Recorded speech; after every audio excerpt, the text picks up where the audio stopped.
try! Fans have got the try! What a try for fans! Green was a striker, not a right winger.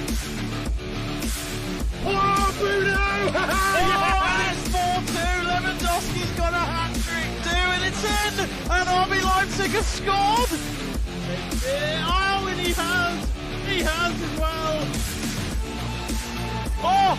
Did he win it? Crazy! Hey, who? Not John. I don't think it's John. Oh, it's not hidden. It's Sterling. 32-30! Oh my god! Wow! Oh, take a bow. I'm standing up.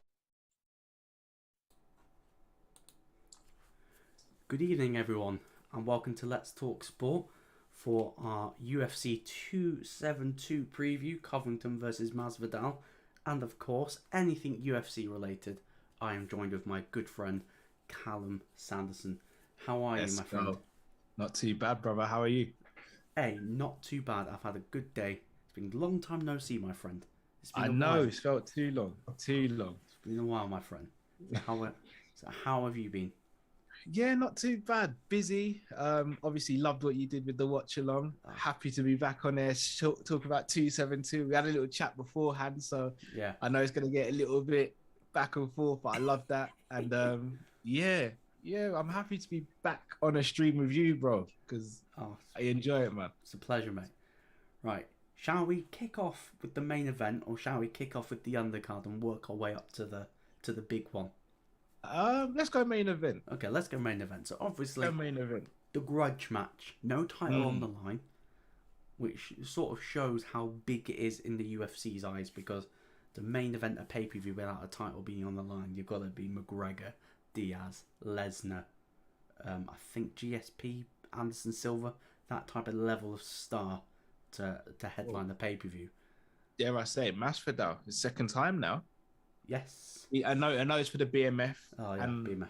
I acknowledge it, but effectively there was a title that was made up, and that was a main event. Masvidal, Diaz, and Conor, they're the needle movers now.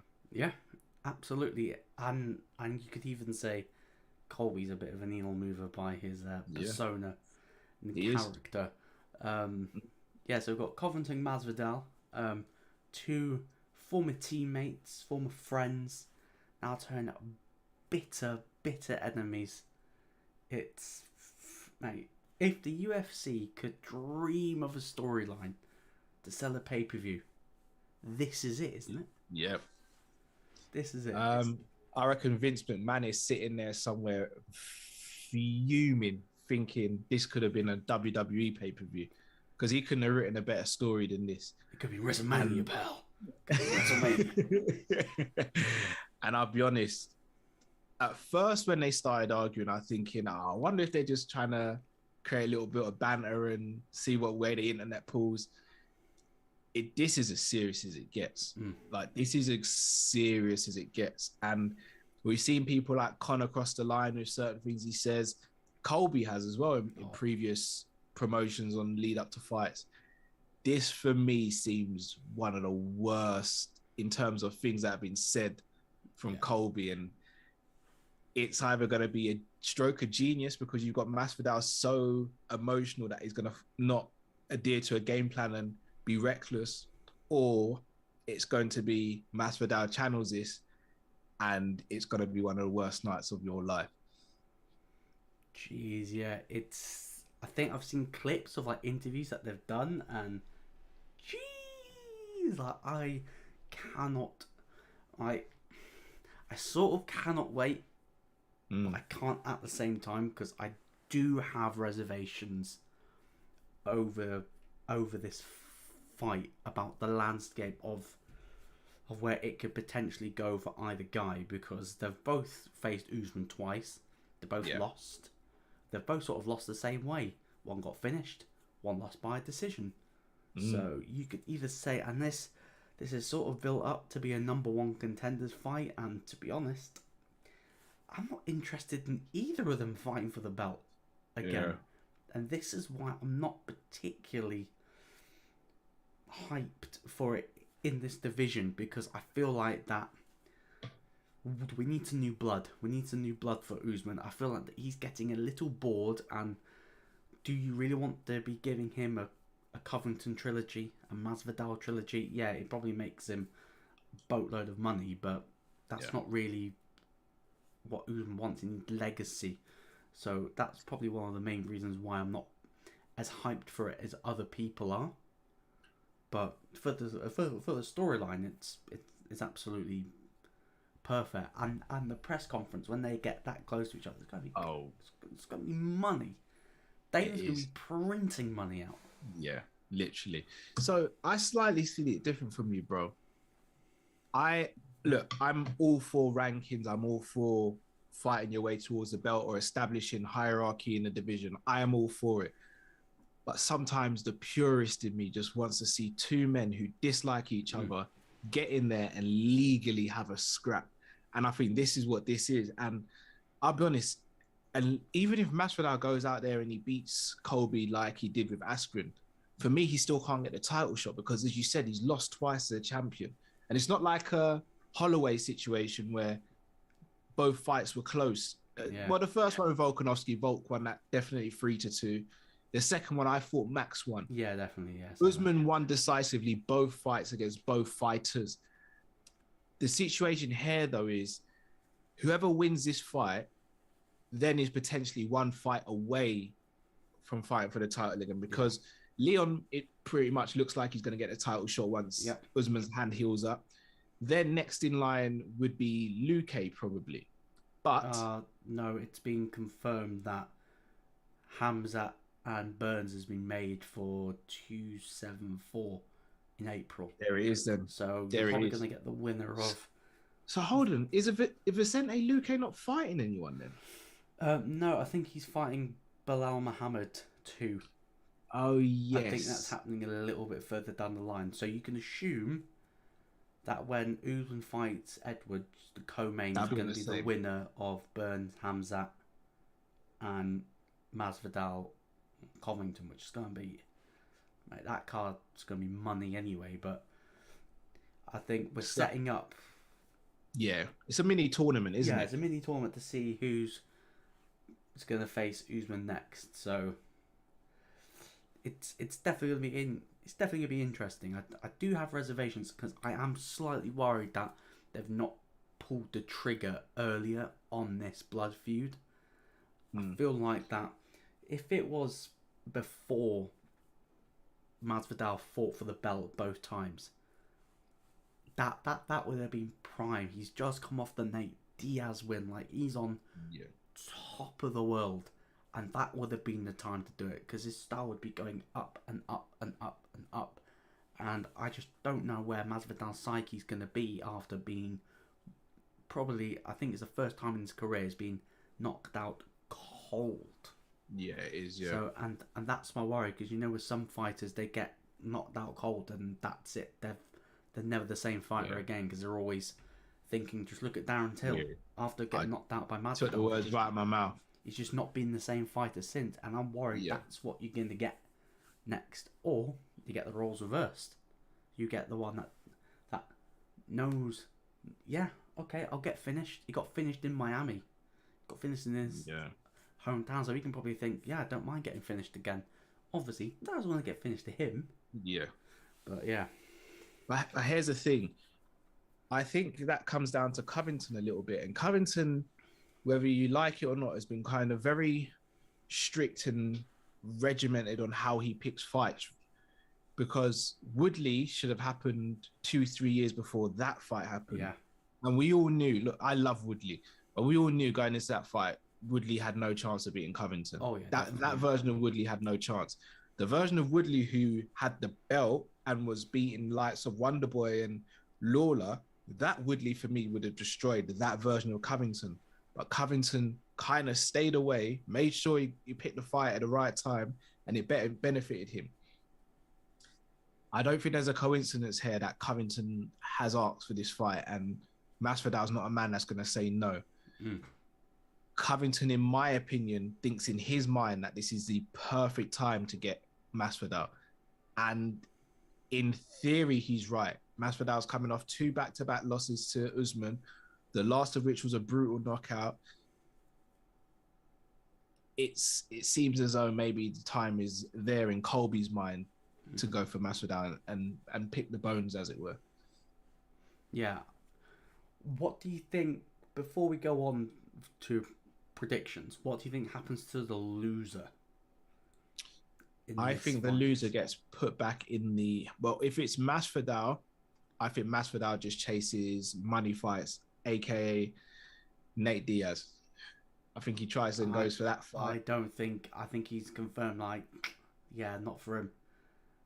Like, yeah. He's not... Connor's not taking the Masvidal fight. Connor gets smoked by Masvidal. I'm just trying to think whether or not he goes down that sort of like Legends divisions sort of thing. It's sort of like Matt Brown. Oh, no, is he retired now, Matt Brown? No, Matt Brown. Maybe you entice Tony Ferguson to hop up and give us that fight. I just don't know, because they don't make him money chasing pack with the rest of them, with other young, hungry fighters. Because they don't. The money. It's got to make money sense for someone like Masvidal now. And again, I hate that term because I'm a fan, but obviously we're doing this show, so we kind of got to speak about all aspects. And Masvidal as we said, he's a needle mover. He's probably the third biggest draw in the UFC, arguably the second biggest. Or does he hop down the division? Oh no, I don't think he goes back to 55. No, because I can't see him jumping up, and no, definitely can't jump up. Down, and he's sort of stuck at welterweight. If he loses. Well, it's the Usman situation. Usman is effectively waiting for new blood, as you said. If he gets past Leon Edwards, then effectively in the division is only left is Hamzat, or the winner of Hamzat Burns, which many people predict will be Hamzat, and then the winner of Vicente and Bilal Muhammad. Yeah. Effectively, he can completely shut off the welterweight division in 3 fights. That's crazy. Yeah, maybe that is a shark tank of a division. Chiesa before he lost to Luke Cage. That was another one. What do you think happens with Covington if he loses? Do you think he faces the loser of Burns, Hamzat, and tries to get back on that horse? Because he's, in my eyes, he is the second best welterweight in the division. He is still a number 2. So I think Covington, in my opinion, would probably fight once a year. He'd pick his opponents, keep himself relevant, and then from there try and get a title shot if and when Usman walks away from the division. Yeah, that's a whole different conversation on Usman and I'm walking away from the division. But that's like another that's for another show. But what happens with it? Predictions for the main event? My heart saying Masvidal. Masvidal's one of my favorite fighters. My head's saying Colby wrestles him for 4 rounds. The last round, they maybe stand up for a little bit, but by that time, Masvidal's chasing the fight, so Colby can get in shots and look like he's the best striker. I'm going Colby by decision. Yeah, and it hurts me to say it, but I am. I really, really want Masvidal to win. This is probably like my biggest fear. It's going to be like, they're going to tease a stand-up, they're going to tease a bloodbath, and it's going to be pick up, dump back on the mat. And it's going to be that for 5 rounds, and it's going to be a bore fest. Yeah. And that's my biggest fear, and I'm going to go Covington, easy decision win. I think he's going to give us like an appetizer taste, and then go, what, you want the bloodbath? No, thank you. Yeah. I'll just go to what I know best. So co-main event. Originally, it was meant to be former lightweight champion Rafael dos Sanyos versus Rafael Fazees. Fazees had to pull out. I think it was due to COVID, which I was gutted. Fazees is one of my favorite up and coming fighters, man. Gutted. I was so game for this fight, especially after his fight with Brad Riddell. But spinning wheel kick finish. I know, former sparring partners at Tiger Muay Thai, and story there. But obviously there was a list of contenders willing to hop in. I think there was Islam Makhachev teasing us, but we know he's got the Khabib privilege. He wasn't going to take that fight. It'd be silly of him to take it now. I think Paul Felder was like joking, saying, "How many days left have I got to cut?" But obviously, ended up being Renato. Renato. So Moicano fought on UFC the last pay-per-view. Yeah, and he won via. Was it? It was rear naked. Yeah, second round. Was it second round? Wasn't against Alexander Hernandez? And he didn't really take any damage in that fight. No. I think it's been agreed at a catch weight 160 pounds because apparently Moicano currently weighs 180, which is mad how they cut weight. Like, he's practically walking around at middleweight and he's going to cut to... Do you know what's really scary? So at the back end of last year and the beginning of this year, I had COVID and I had it quite bad. And from Thursday to Sunday, I lost a stone, which is 12 pounds, right?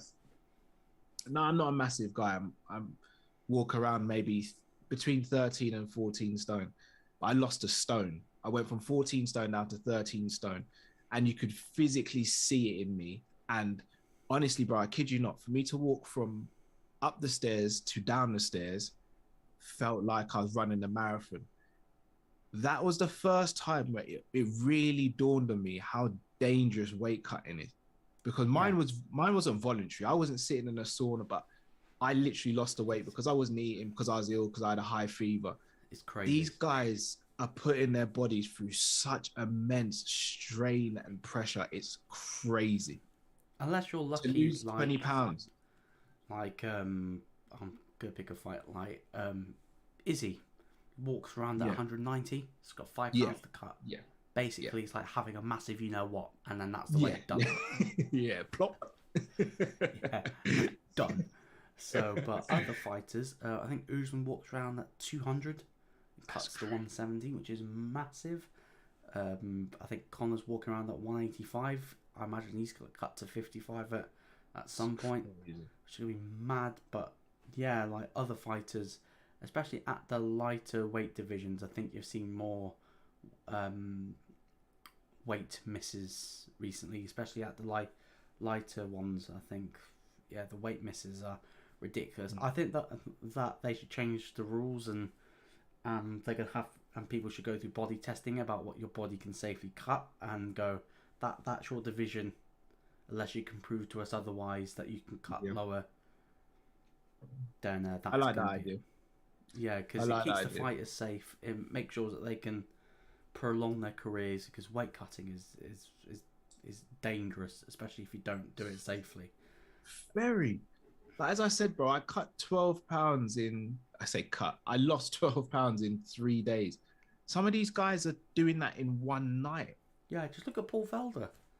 That's crazy. Short notice. That's like 5 days. That is. And bro, let's be honest. These guys are walking around with very little body fat anyway. Yeah.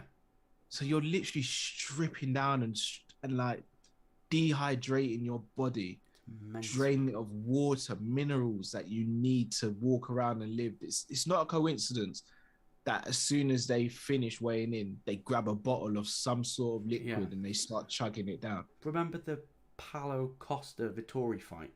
Remember when that was a mess at the weight? Yeah. So when they agreed to fight at 205, Paulo Costa weighed in at 238 pounds on fight night, which was like 5 pounds less than what Stipe weighed against Ngannou. Hold on, what? He was 238. He's 238. That's what he weighed on his fight night against Vittori. And I think Vittori weighed at 206, so just over. But yes, Paulo Costa's a big boy, isn't he? Like a natural heavyweight. Bloody hell, that's crazy. Yeah, it's absolutely mad. That's crazy. Predictions? I've got to go with RDA. Yeah. Moicano is good. And again, I don't believe Fazees in MMA maths. But MMA maths, it's just different. Shall I tell you what it is? I've seen Moicano get pressured and he doesn't like it. And RDA is probably one of the best pressure fighters there are around. And RDA is a man with a purpose. He really wants to make a run at that 55 belt. and getting a good win like this throws him right amongst it again. Dare I say it, could be a potential Conor fight when Conor comes back as well. The money fight. Could be. Yeah, especially I Fight think we it's never still seen. 5 rounds. It's a 5-rounder. Yeah, as 5 rounders. Well, yeah. Suicide, yeah. I'm going with RDA. Massive for Morcano, because if he pulls off the upset, it's going to be ranked number 6, and it'll be another easy picking for Islam Makhachev. Just saying. Yeah. Just saying. Exactly. Exactly. Picking very, very smartly, Islam. Yeah. Next fight on the card is speaking of a guy that is weight cutted to a different division, Edson Barboza versus Bryce Thug Nasty Mitchell. A classic striker versus wrestler matchup, but yeah, I just want another Barboza clinic like he did against Burgos. So here's the thing. Bryce Mitchell's excellent at closing distance. We've seen if you can close a distance on Barboza, you usually beat him. Yeah. But if Barboza keeps you on the end of kicks, then your night is going to be either very long or very short. Bryce is fantastic on the ground. Once he gets you to the ground, he's got such a variation in how he wrestles, how he passes guard, how he attacks submissions. His stand-up does leave a bit to be desired, though, because his stand-up is basic. But he doesn't have to be a master striker to get in and get Barboza to the ground. However, Barboza, his takedown defense is a lot better than many people realize. For me, this is a big step for Bryce, and I like Bryce a lot. But he's coming back off a year out or a year and a half with a hand injury, if I'm not mistaken. He is, yeah. Or he might have lost one. I don't think he's lost in the UFC, if I'm not mistaken. Yeah, so still coming back off a hand injury as well. It's going to be a very intriguing fight. This is the new breed versus the old guard here. Yes, 100%. I think they're similarly ranked. Yeah. At featherweight, so this is a massive opportunity for either guy to start jumping the ladder. And any predictions on this one? Are we going to differ? Do you think, or do you think we're gonna? I'm gonna go Barboza this decision. You know what? I want Bryce the same as well. I just don't know whether Bryce's stand-up game is gonna get not to like finish him or anything. It's just to get close enough for those takedowns, because as you said, his striking is very basic. Very basic. He needs to go. Hey, he needs a training camp out in Thailand. Yeah. He needs some Tiger Muay Thai. Yeah. He goes there, he comes back a different fighter. Yeah. Oh yeah, definitely. Next fight on the card, Kevin Holland versus Alex Oliveira. This is Kevin Holland's welterweight debut. Yes. Which this is going to be interesting to see, because when he fights at 185, he looks pretty much a stick. And anyway, the fact he's going to cut weight, I'm going to be so interested to see how he looks on those scales. It's similar to Cody Garbrandt dropping down to 125. I'm so interested to see how he looks on the scale, or whether or not his chin is going to hold up dropping down the weight division.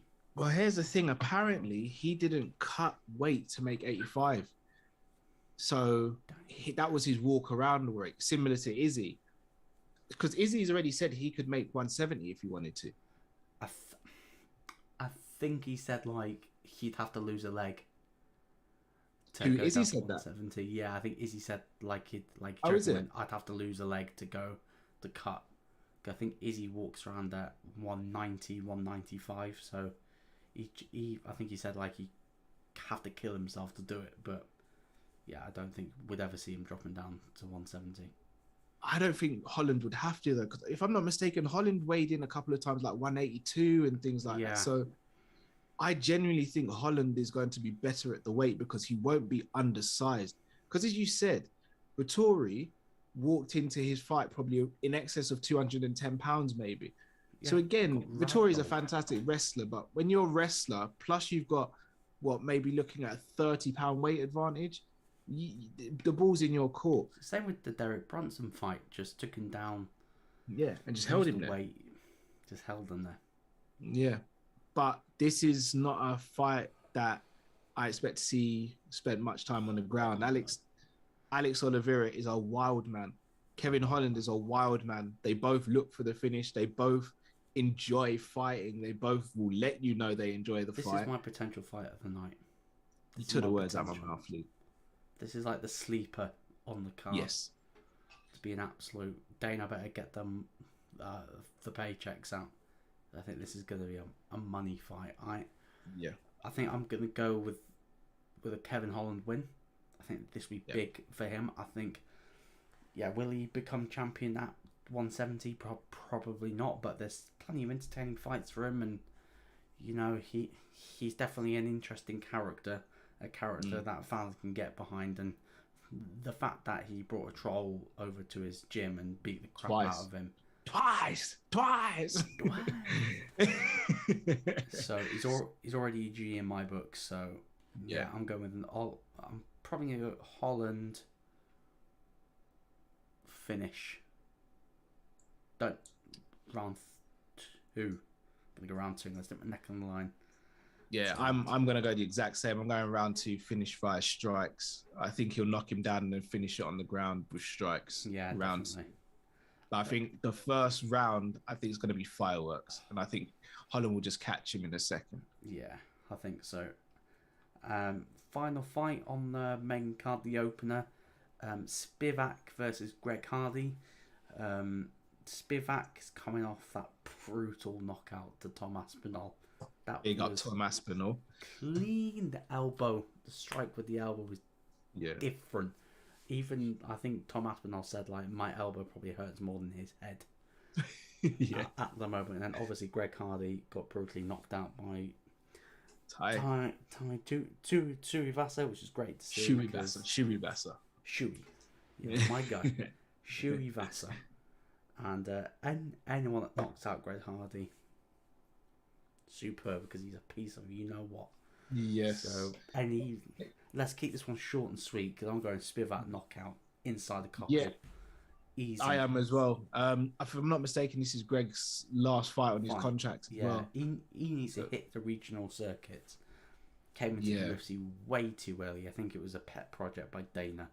Yeah, we've seen it before with CM Punk and others as well. Yeah, I just don't think it's done well. Even half decent opposition he's faced, he's been pretty much taken apart.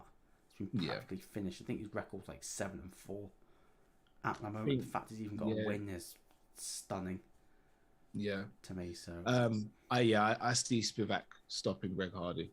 Yeah, I see it second round again, maybe. Could even be the first. Yeah, and then he'll get rightfully cut. Yeah, at the end of it. Precisely. Yeah. So that's our preview done for UFC 272. Make sure you hit the like button, hit the share button. Make sure that you subscribe to Sanderson's show. The link is in the title, because YouTube has changed the rules, so you can put channels with over 500 subs in the title, which is grand. So make sure you sub to him with great content. He just had an interview with probably the #1 MMA journalist, Mr. John Morgan, the guy that always asks the first question. I'm stunned how he always asks the first question. Is it a paid in the contract? I asked the first question. Please make sure you tune in to find out, and obviously catch him on Coppish as well. That's some great content. Make sure to watch I think he had a show on tonight. Yes, with the preview for the FA Cup. If you want to rewind to the good times, just rewind back to yesterday, and then it's a celebration from the Carroll Cup. No, indeed. No, bless you, man. Look, every time I come in here, it's a pleasure. It's an honor. Guys, Luke's plugged my channel. It's only right. Subscribe if you're watching this for the first time. Like the video. Leave a comment about your predictions as well. But the main man is Luke. Yeah, and we'll be back on Callum's channel to do a preview there. So make sure you all come along and